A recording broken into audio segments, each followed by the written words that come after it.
تو میں اس وقت زمین سے ہمیں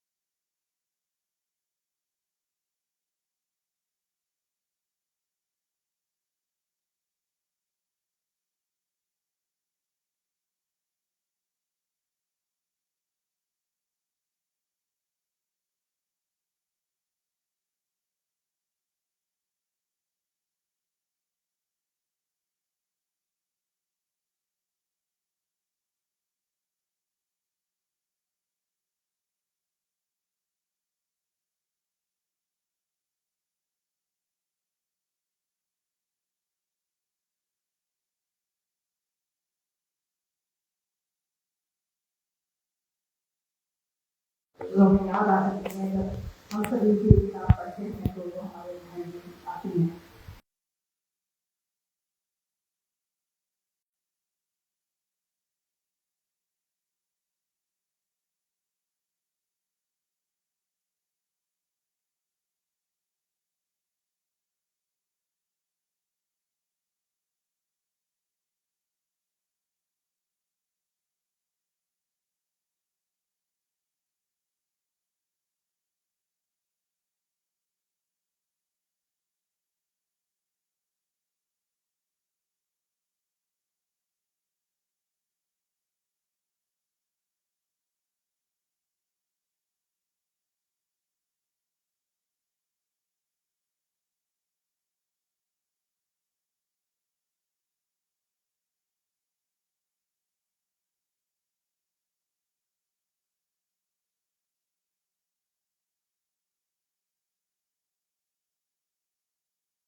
بہت شکر گزار ہوں اور اس لیے کہ آپ سب کا وقت جو ہے وہ بے حد قیمتی ہے اور آپ نے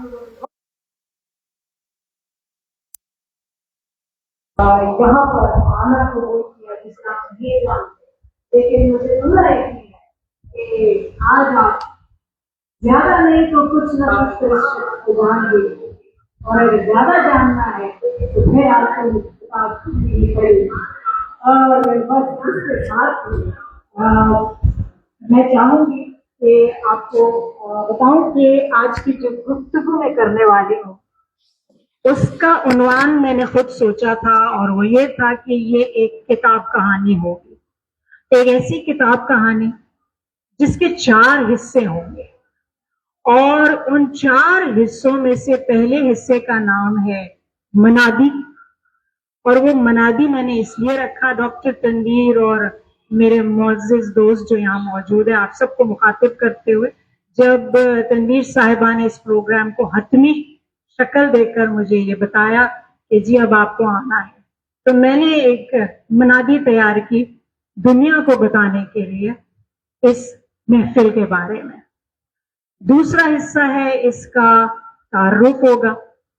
تعارف کے بعد جو ہے سرور کی داستان. سرور کی داستان کے بعد وہ چھوٹی چھوٹی کھڑکیاں کھلیں گی جو اس کتاب میں عنوان ہیں فہرست ہیں. فہرست میں جو عنوانات کی چھوٹی چھوٹی کھڑکیاں ہیں وہ کھلیں گی اور آخر میں آپ سب کو میں لے کر جاؤں گی جو اس میں باب موجود ہیں ان کے دروازے کھول کر ان کمروں میں. تو یہ 4 حصے ہوں گے اور شروع کرتے ہیں ہم اس منادی سے جو میں نے لکھی تھی اور اس کے جن الفاظ نے میرے دل پہ دستک دی تھی وہ دھیرے دھیرے دی تھی. تو اتنے دھیرے دھیرے دستک تو میں ابھی افورڈ نہیں کر سکتی کیونکہ ہمارے پاس ٹائم تھوڑا سا کم ہے. تو میں نے وہ منادی یہاں لکھ لی تھی اور سوچا کہ وہ جو دستکیں تھی وہ آپ کے دل پہ بھی دے دیتے ہیں ان الفاظ کے ذریعے. تو اس منادی کا آپ کی اجازت سے نام تھا عنوان تھا محفل داستان گوئی جو میں نے اپنے سوشل میڈیا کے اوپر شیئر کیا تھا. میری کتاب کراچی ایک نہیں کئی ہوں کا چراغ مسلسل روشن ہے. سنیچر کی شام جب چھم سے آپ سب کے آنگن میں اترے گی تو کراچی کی وہ داستان کہی اور سنی جائے گی جو میری کتاب کے ہر ورق میں سانس لے رہی ہے. یہ محفل داستان گوئی فریئر ہال کے اس کتب خانے میں جمے گی جہاں صرف میں اور آپ ہی نہیں بلکہ یہ کتابیں بھی ہم تن گوش ہو کر میرے شہر کی دھڑکنوں کو میری زبانیں سنیں گی. ہر ورق ایک دروازے کی مانند کھلے گا, ہر لفظ ذہنوں پر اپنا نقش چھوڑے گا اور کتاب میں درج ہر یاد کے دیے کی لو میں شاید آپ کو بھی اپنا ہی کوئی گم گشتہ لمحہ دکھائی دے کہ یہ وہ داستان ہے جو کسی نقشے پر نہیں بلکہ دل کے ورق پر لکھی گئی ہے. اب آتے ہیں اس کے تھوڑے سے تعارف کی جانب, اور اس کا جو سرورک ہے میں آپ کو تھوڑا سا وہ بھی دکھا دیتی ہوں. اس سرورک کے اوپر آپ کو میری ہی تصویر نظر آ رہی ہے. اب آپ کہیں گے اتنی محبت ہے کراچی سے زیادہ اپنے آپ سے محبت ہے, اس کو کس نے اپنی تصویر اس پہ لگا دی؟ نہیں, محبت تو مجھے اپنے آپ سے بہت زیادہ ہے, اس میں کوئی شک نہیں, لیکن اس کے پیچھے ایک اپنی داستان ہے. اس سے پہلے میں چاہوں گی کہ ہم اس کتاب کہانی کو شروع کریں اور پھر سرورک پہ آئیں جو اس کتاب میں درج ہے اور جو اس کتاب کا پس منظر ہے. کتاب کہانی, میری کتاب کے صفحات میں آپ کو میری یادیں ملیں گی. یہ دراصل میری یادداشتوں پر مبنی ایک کتاب ہے.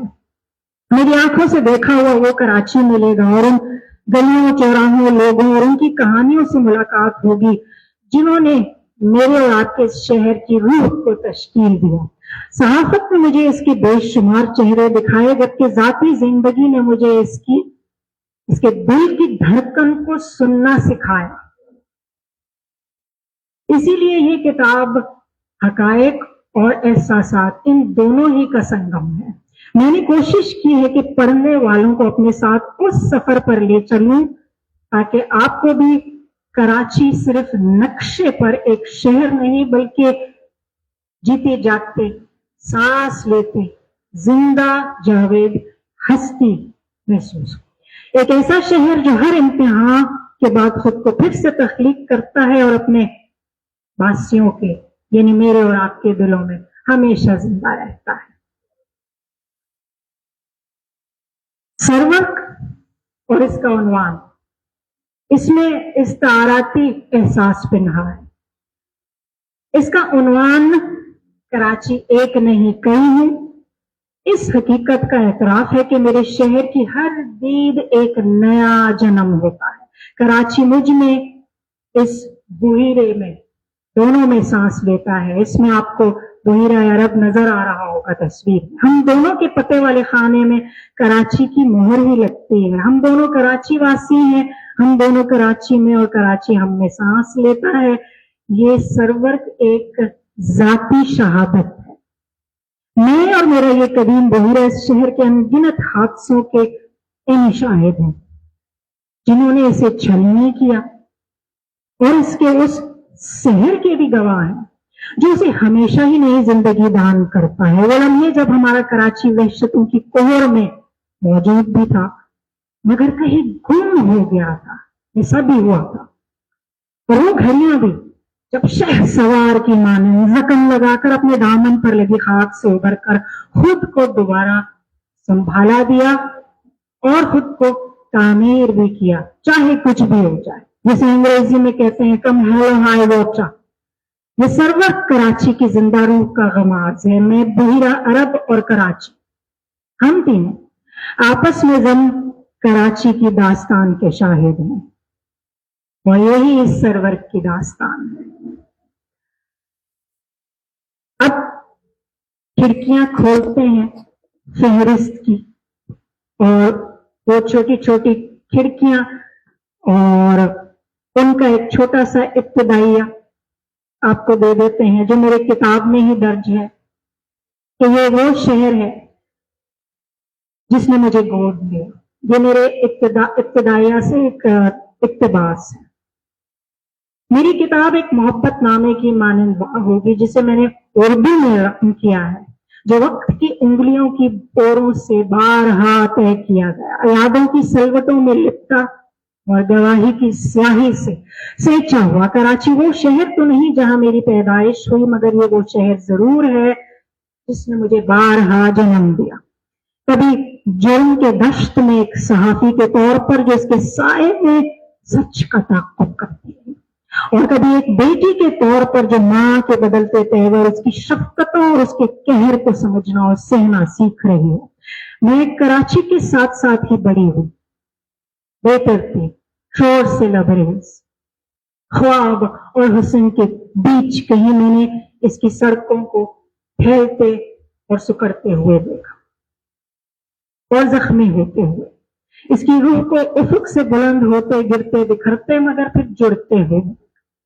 میں نے اس کی راتوں کو خون میں نہاتے دیکھا، تشدد سے چور مگر پھر صبح زب ہوتے ہی دوبارہ خاموشی سے سانس لیتے دیکھا.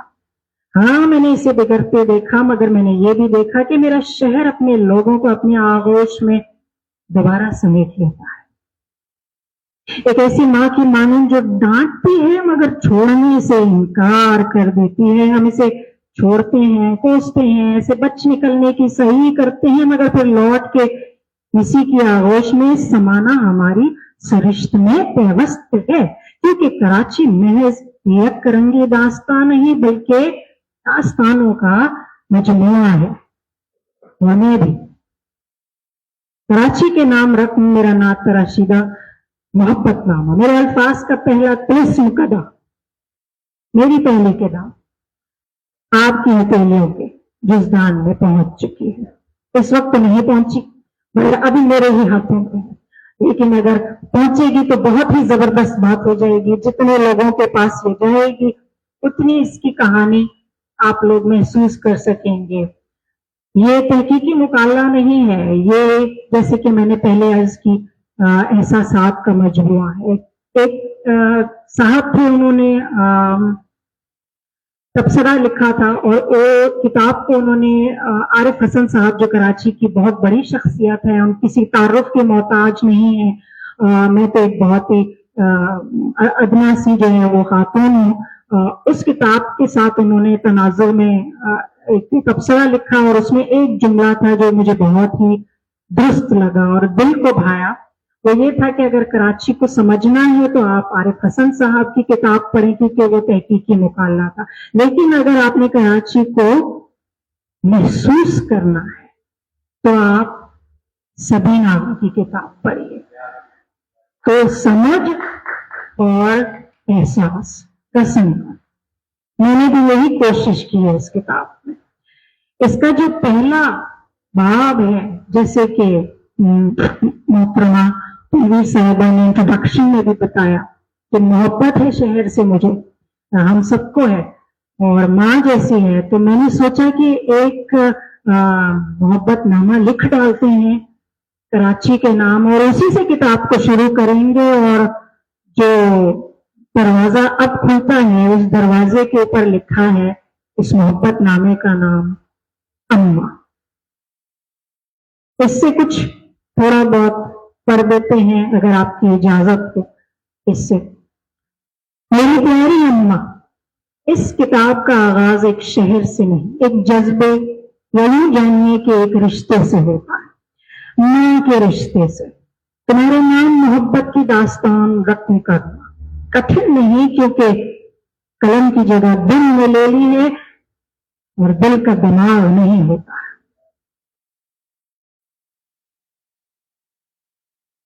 تمہاری شاہراہوں پر اڑن کھٹولوں کی مانند صورت سے رواں دواں ننھے ننھے اڑن کھٹولوں جیسے رقصوں کے بے سرے اور بے ہدایت بھونپوں کا شور، کبھی احتجاج کی سطحوں کا ہنگامہ، کبھی ہوا کی دوش پر مؤذن کی پکارتی صدائیں، کبھی ریل کی لہراتی مدھم سی سیٹی کا خفیف سا شور.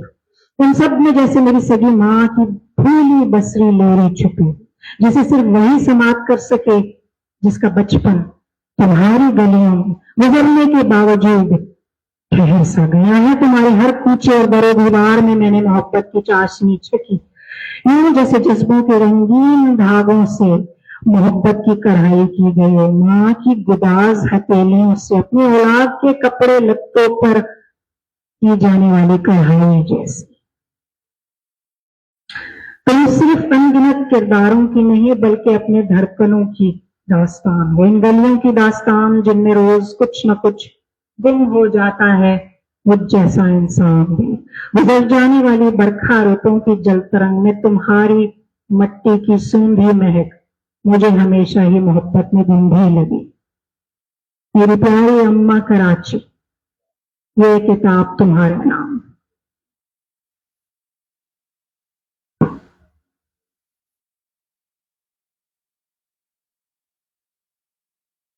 کتاب کے دوسرے کمرے میں آپ کو لے چلتے ہیں۔ اس دوسرے کمرے کا عنوان ہے 1992 کی کال۔ کراچی کی داستان کیا ہے؟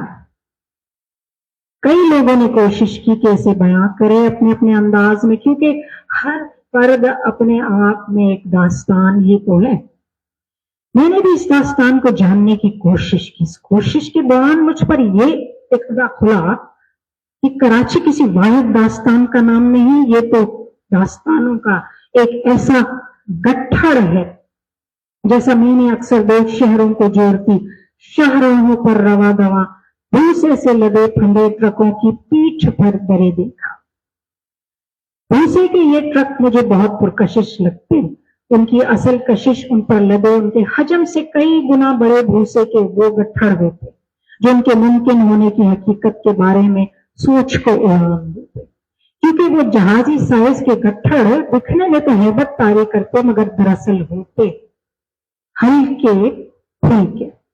کراچی بھی زندگی کی شاہراہ پر روا دوا ایک ایسا ٹرک ہے جس کا سینہ اور کاندھا انگنت منفرد کہانیوں اور اشاروں کے گٹھڑ سے لگا بھرا ہے۔ یہ کہانیاں کراچی کی ہیں اور کراچی ان کی کہانی، یہ کہانیاں کراچی سے ہیں اور کراچی ان کہانیوں سے، مگر اسے سمجھنے کے لیے کراچی کی محبت میں گرفتار ہونا بہت ضروری ہے۔ اس کہانی میں خود رہنا ضروری۔ میں بھی کراچی کی محبت میں گرفتار اس کہانی کا ایک کردار ہوں۔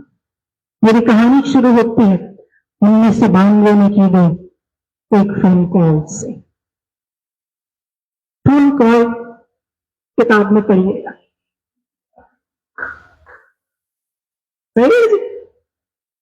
چلے آگے تھوڑا سا چل کے لے کے چلتے ہیں آپ کو اپنے گلدستے کے، اپنے گھر کے جو کراچی ہے، دوسرے کمرے کی جانب۔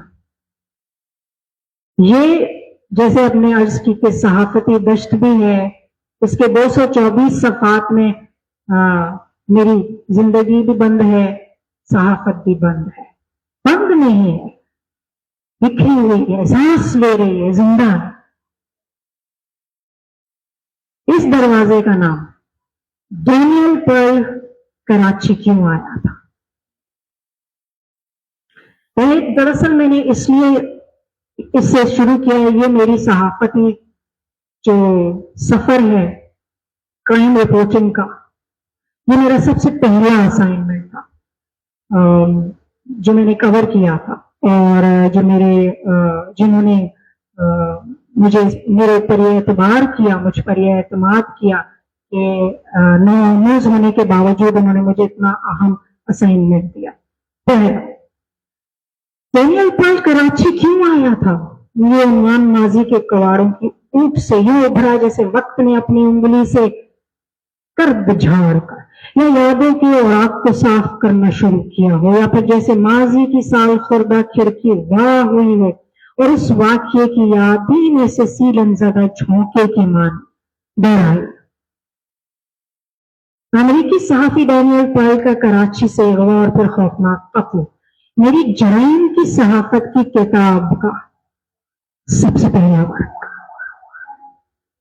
میں جرائم کی رپورٹنگ کے دشت میں قدم رکھنے ہی والی تھی کہ اچانک ایک ایسے واقعے کے روبرو آن کھڑی ہوئی جس نے میری صحافتی مسافت پر گہرے نقوش ثبت کی. یادوں کے دروازے واہ ہوئے تو جیسے تمام مناظر ایک کے بعد دیگر نگاہوں کے سامنے پرانی فلم کی ریل کی مانند چلنے لگے. دھندلے رنگوں میں مگر زندہ جن کی نہنی شاہد.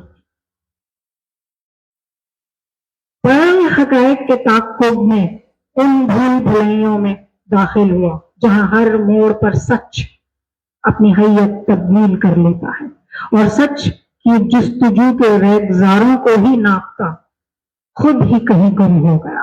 وہ میرے شہر کے شور میں تحلیل ہوا مگر اس کے سوال اب بھی موجود ہیں کہ کیا سچ اپنی متلاشی کو نگل لیتا ہے؟ میرے لیے کراچی ڈینیل پرل اور صحافت تین باطنی علامتیں ہیں.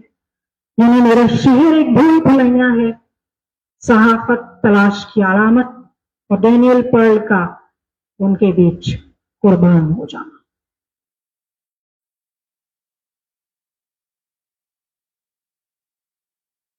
میں ایک ایسے سفر کی ابتدا کر رہی تھی جہاں حقائق کا بوجھ غیر جانبداری سے اٹھانا لازم تھا، مگر شاید یہ وہ لمحہ تھا کہ میں نے خود کو ایک ایسی حد پر کھڑا محسوس کیا جہاں لحظے بھر کو ہی صحیح یہ ادراک ہوا کہ حقیقت کبھی اتنی سنگین بھی ہو سکتی ہے کہ اسے لکھنا، زبان دینا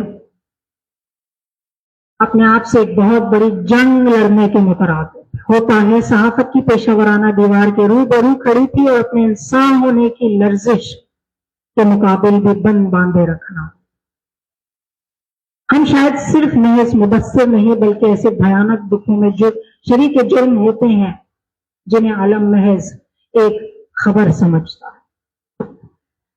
یہ وہ کہانی تھی، یہ وہ سٹوری تھی جس نے میری صحافت کو ترتیب دیا تھا، میری شخصیت کو ایک صحافی کے طور پر روشناس کرایا تھا، فیلڈ میں بھی کرایا تھا اور مجھے خود بھی کرایا تھا. میں نے یہ جاننے کی کوشش کی کہ جیسے اس میں درج بھی ہے کہ ہم حقائق کو جب کور کرتے ہیں تو کیا ہم اپنے انسان ہونے کی حقیقت کو پیچھے کر دیتے ہیں؟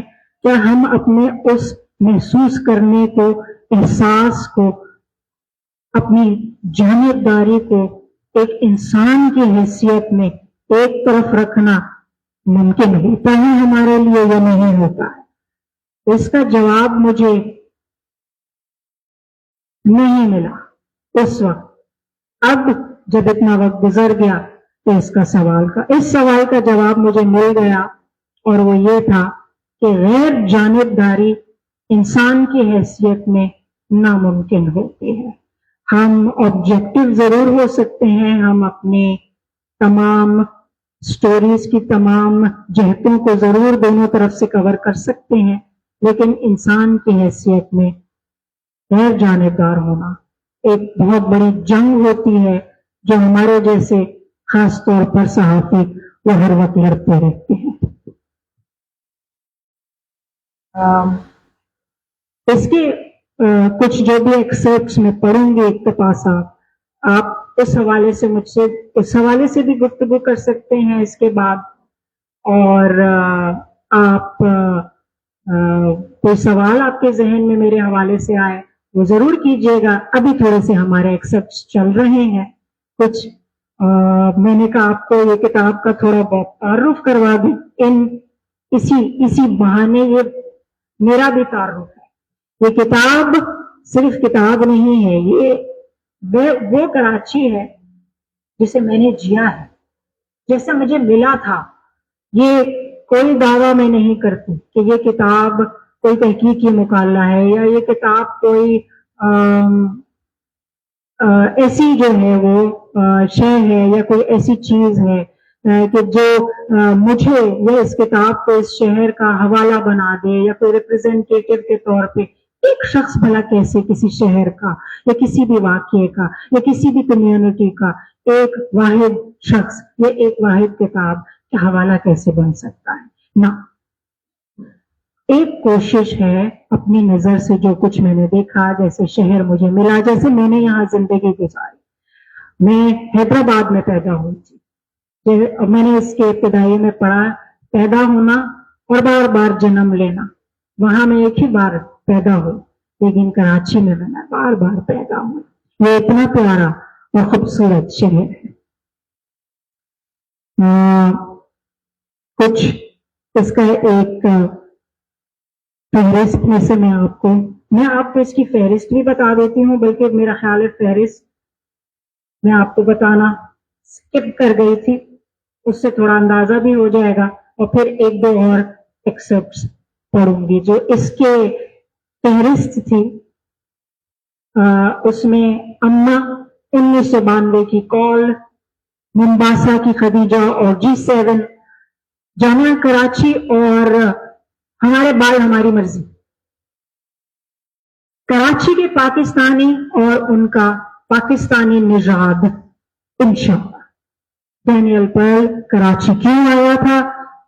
لیاری کا سعودی انٹیلیجنس اہلکار, سرخ ڈوری, خوف کا جغرافیہ, کراچی کا ایمبولینس ڈرائیور, 77 آزا, 9 mm کی نال بھنی ڈھال, دوستوں کی نفرت کی سیاہ راکھ, مغرب نواز منافق سبین آغا بامقابلہ پاکستانی مخلصین, کرایہ دار ہجرت, اتوار بازار, مارکہ زن جس کی ٹرافی کافی ہے, اور اختتامی باب. میں کراچی ہوں, ایک نہیں کئی. تو یہ اس کے فہرست کی عنوان کی فہرست تھی. 2 ایکسرپٹس میں اور پڑھوں گی. ایک میں پڑھوں گی خوف کا جغرافیہ, اس میں سے ایک اگر آپ کہیں تو میں اپنی ذاتی زندگی کا ہے, اتوار بازار, اور پھر اینڈ کر دیں گے جو اینڈ والا ہے.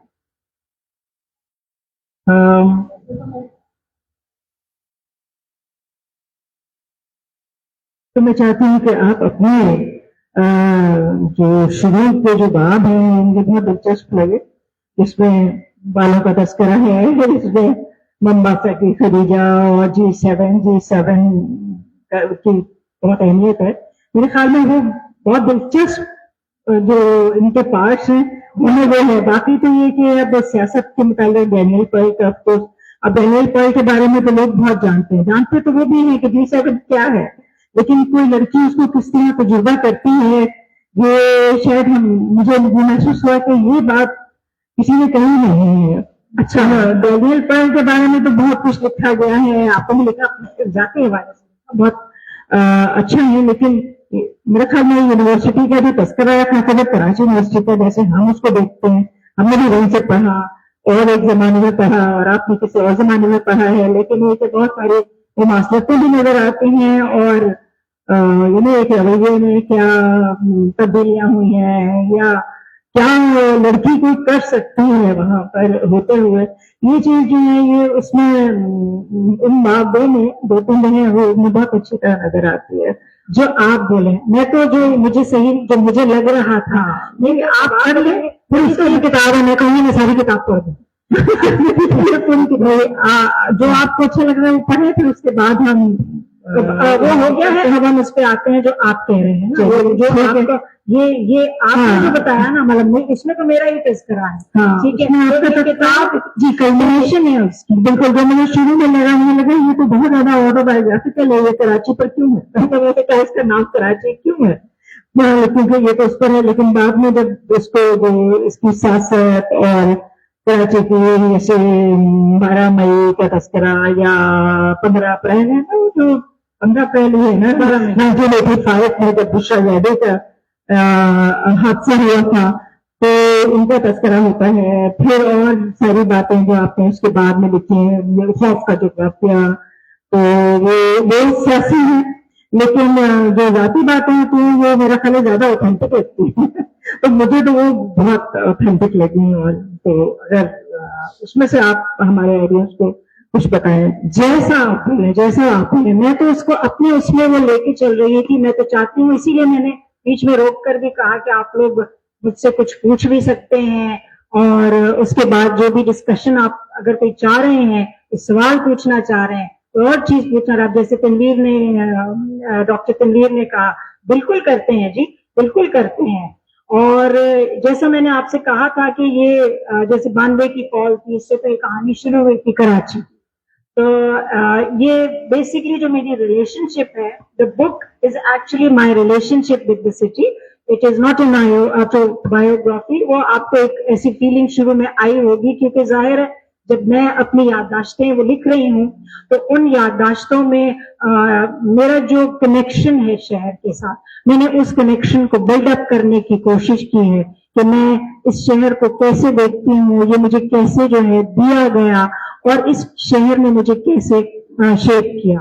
تو شہر کی ہر شخص کی اپنی ایک کہانی ہے اور شہر لوگوں سے بنتے ہیں, مجھ سے بنا, آپ سے بنا, اور ہم سب کی اپنی اپنی کہانی. تو اب ڈاکٹر تنویر کے کہنے پہ ان کی فرمائش جی بالکل, جی بالکل, جی جی بالکل. بس وہ اس میں ایک تھوڑی بہت چیزیں ہیں جو 2-3 لائنز ہیں, جیسے 2-3 وہ ہم اگر اس میں سے پڑھیں گے تو ذرا مزہ آئے گا. جیسے G7 جو ہے وہ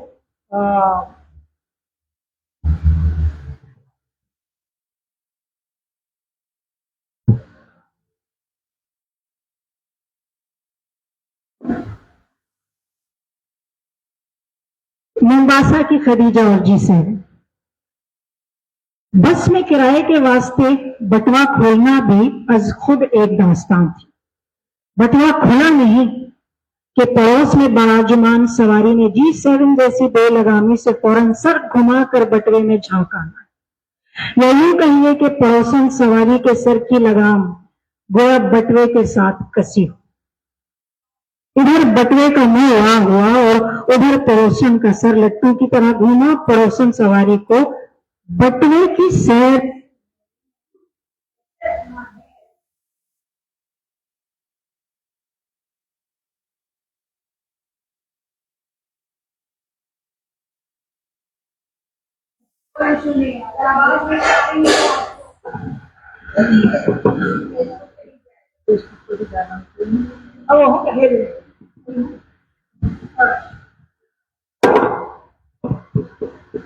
پڑوسن سواری کو بٹوے کی سیر سے محروم کیسے رکھنا ہے, یہ بیان بھی مجھے G7 ایکسپرٹ خدیجہ نے ہی دیا. خدیجہ میری ایک دوست تھی جو یونیورسٹی میں بنی. وہ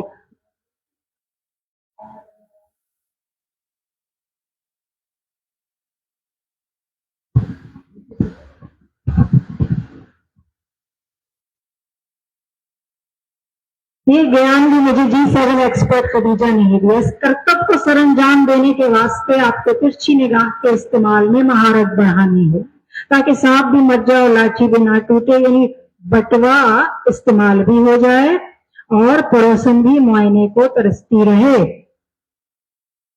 بٹوا کھولنے کی پوزیشن لینے اور نگاہوں کی ترچھاوٹ پڑوسن کے سر پر سیٹ کرنے کے ساتھ ہی بٹوے کا منہ صورت سے اور بند ہونے کے دورانیے میں آپ اپنا کھیل کھیل لیجئے تو جیت آپ کا مقدر اور ہار کوک بن کر پڑوسن کے گلے میں لٹک جائے گی.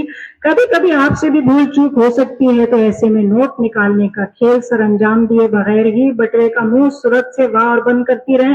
آپ اس نتیجے پر پہنچیں گی کہ پڑوسن کا سر بھی محض ایک نظارے کی جھلک کی آس میں اسی صورت سے مخصوص چکر کاٹتا رہے گا. بس اسے اسی چکر کے بیچ پھنسا کے رکھنا ہے. اور اسی میں سے بس ایک اور کرتے ہیں, پھر آگے چلتے ہیں. جو آپ بات کرنا چاہ رہی ہیں میں اس پر بات یہ اس کے اندر سے کر رہی ہوں کہ یہ مسافر بسیں میرے لیے کراچی کی چوراہوں پر دوڑتے بھاگتے جیتے جاگتے اور رواں دواں زندگی کا ہمت سے مقابلہ کرنے کے سبق سکھاتی گشت کرتی درسگاہیں میں تھی. فدر شاہی کے بے نتھے بیل جیسے تعفن زدہ نظام کو اس کے خاردار سینگوں سے دبوچ کر, اس کی غلیظ آنکھوں میں اپنی شفاف آنکھیں ڈال کر اسے اپنے راستے سے کیسے ہٹانا ہے، یہ سب میں نے G7 جیسی مسافر بسوں کے سفر میں ہی سیکھا۔ وہی پیدرشاہ ہے جو عورت کو یہ انسان نہیں بلکہ محض گوشت کا ایک لوتھڑا گردانتی ہے۔ یہ ادراک تو شاید ہر عورت کو بچپن سے ہی ہوتا ہے کہ خود کو اس مردانہ معاشرے میں انسان کی حیثیت سے منوانے کے لیے ٹارزن جیسے تخیلاتی کرداروں سے جیسا جگرا چاہیے۔ ستم ظریفی دیکھیے کہ طاقت کا تخیل بھی مردانہ ہے۔ جب بس میں سوار ہوتے وقت بس کا کنڈکٹر زنانہ حصے کی سیڑھی پر ہٹ درمی سے ٹکا رہے تاکہ عورتوں کے پاس اس تعفن زدہ دل و دماغ والے مد سے ٹکرائے بنا سوار ہونے کا چارہ نہ رہے، تمہیں اپنے ہونے کی طاقت سے چور ہتھیلیوں سے اسے نیچے دھکیل کر جگہ بنا کر سوار ہو جاتی۔ جب بس میں حوث کی وحشت سے سیاہ چہروں والے مردوں کے غلیظ ہاتھ سانپ کی طرح مجھ جیسی بہادر اور طاقتور عورتوں کی طرف چھپ کر لپکنے کی مضمون جرت کرتے تو میرے ہونے کی تابندہ حقیقت کی کرنیں ان سانپوں کو دنیا کے سامنے آشکارا کر دیتی اور ناکارا کرتی۔ جب انہی وحشت زدہ مردوں کی عورت مخالف فنکار بس میں سفر کرتی، مجھ جیسی ہمت والیوں پر آوازیں کسنے کی صورت کانوں میں چھیپ کرتی تو میرے ہونے کی گرجدار گونج اس فنکار پر حاوی ہو جائے۔ میرے وجود کے اوانی مقام پر ہونے کے حق سے برانگیختہ مردانہ وحشت زدہ بس مسافر مجھے انجانے میں ان جیسوں سے نمٹنے کے لیے ہمت، حوصلے اور طاقت کے ہتھیاروں سے لیس کرتے رہے۔ G7 میرے لیے پیدرشاہی کی دھنائی کی تجربے گاہ تھی۔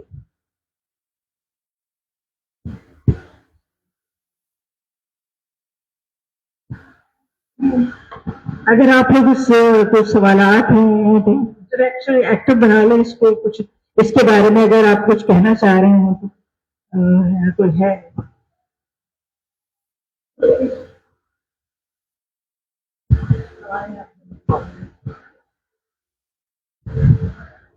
جی، میرا نام جمشید ہے۔ میرا سوال آپ کے ٹائٹل سے ریلیٹڈ ہے۔ جب تک آپ نے ایکسپلین نہیں کیا تھا یہ ٹائٹل کہ کراچی ایک نہیں کئی ہوں، یعنی کہ پرسنل ٹچ، ویسے یہ لگتا تھا یہ پڑھ کے نا کہ آپ یہ سجیسٹ کر رہی ہیں کہ کراچی کئی ہوں، کیونکہ اتنا بڑا شہر ہے، صحیح مینیج نہیں ہو رہا، اور آپ نے ماں کا جو استعارہ یوز کیا، ہو سکتا ہے جو ڈی ایچ اے میں یا گیٹڈ کمیونٹیز میں رہتے ہوں ان کے لیے تو ماں ہو، لیکن جو ان علاقوں میں نہیں رہتے ان کے لیے اگر کراچی ماں ہے نا تو یہ ایسی ماں ہے جو اپنے بچوں کو مار ڈالتی ہے، کیونکہ اسی کراچی کے اندر رہتے ہوئے ٹریفک اور دوسری چیزوں سے جو سامنا کرنا پڑتا ہے نا، یہ کراچی شاید وہ پرانا رہا نہیں ہے جو آپ کے بچپن کا تھا یا پتہ کیسا تھا، کیونکہ لوئسٹ پوائنٹ۔ تو یہ ٹائٹل میں کیا آپ جادو کے ٹچ دینا چاہتی تھی کہ کراچی ایک نہیں کئی ہوں، اور ہوں کا یہ ہوتا ہے نا، کئی دفعہ اسمارٹ لوگ کیا کرتے ہیں کہ وہ کئی ہوں کر کے نا ایک چھوٹا سا اشارہ بھی دے دیتے ہیں کہ یار سمجھ جاؤ کہ یہ کراچی جو ہے نا بہت سارے ہونے چاہیے، اور ایکچولی ہیں بھی صحیح۔ اچھا، اور اچھا آپ نے اپنی کتاب میں ذکر کیا ہے اور اس کے بارے میں بعد میں فلم بنائی گئی، اور فلم میں دکھایا گیا کہ وہ زمانہ جو تھا نا وہ عید ربیعہ کا زمانہ تھا، اور کراچی کی ہر گلی میں خون بہایا جا رہا تھا۔ وہ فلم بنانے والوں نے بتانے کی کوشش کی تھی کہ یہ خون بہانا جو ہے نا یہ تو کراچی کا کلچر ہے۔ اسی لیے صحافی کو بھی لباس کیا گیا۔ تو کیا آپ مطلب وہ بتانا چاہ رہے تھے کہ آپ کا تو کلچر ہی یہی ہے، وہ فارنر کو بنایا تھا، تو کیا وہ صحیح کہہ رہے ہیں کہ ہماری تو مسجدوں میں اعلان کیا جاتا ہے کہ ہر گلی میں خون بہا دو؟ تو کیا فارنرز کی یہ موقف صحیح ہے کہ ہمارا کلچر ہے کہ ہم پتہ نہیں جانوروں کو تو خون بہاتے ہی ہیں, انسانوں کا بھی بہاتے ہیں.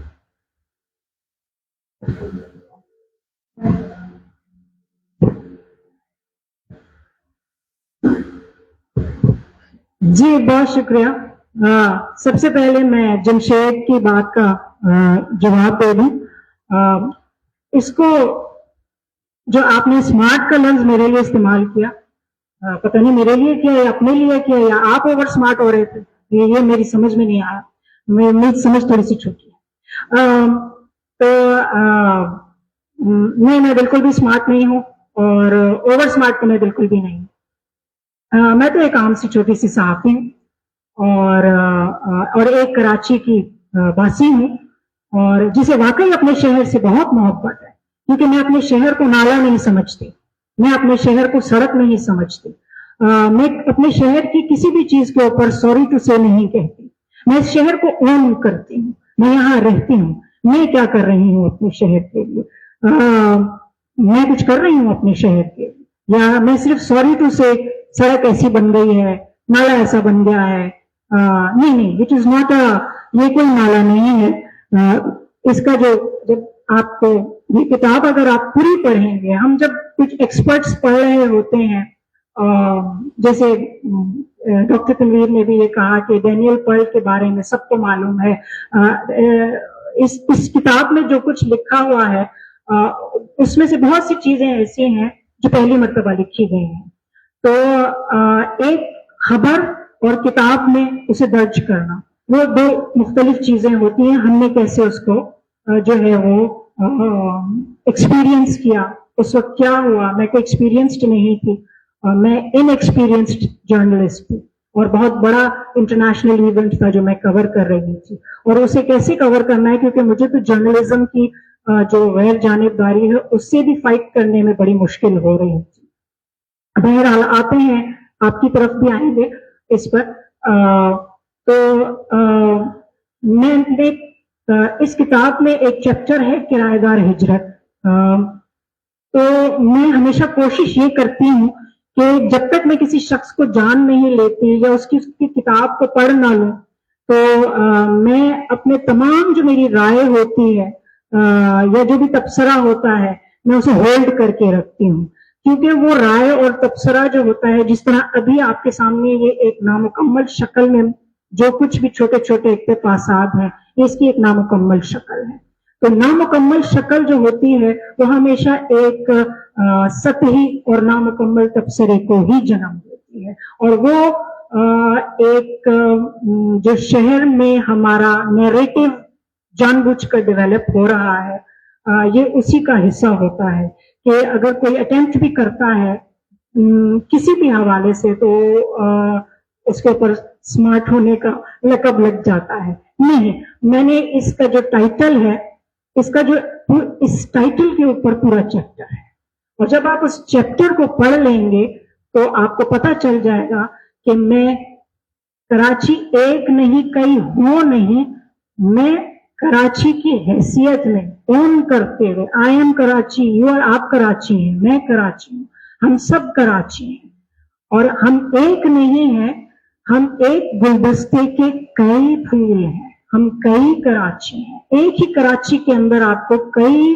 ثقافتیں ملیں گی, کئی قسم کی کہانیاں ملیں گی. تو اس کا تعلق اس سے ہے, اور یہ بہت اس کے جو آخر میں نے یہی لکھا تھا کہ یہ نقشے پہ بنے ہوئے, اس کو نقشے پہ بنا ہوا کراچی یا کوئی تحقیقی مقالہ مت سمجھیے گا, یہ شہر کو محسوس کرنے کی ایک کتابی شکل ہے, کاغذ پہ میں نے اس کو اتارا ہے. تو کرایہ دار ہجرت میں میرے 14 گھروں کی ہجرت لکھی گئی ہے, اور وہ جو 14 گھر ہیں وہ ہجرتیں جو ہیں وہ کراچی کے کلچر کا ایک حصہ ہیں, اور وہ ہجرتیں ہم نے غربت کی جو سب سے نیچے والی لکیر ہوتی ہے, میں نے میرا یہ اس کتاب کا ایک زندہ جاوید کردار آپ کے سامنے موجود ہے, میرا بھائی جو اس کتاب کی پروموشن بھی کر رہا ہے. کئی زندہ جاوید کردار ہیں آپ کو یہاں ملیں گے.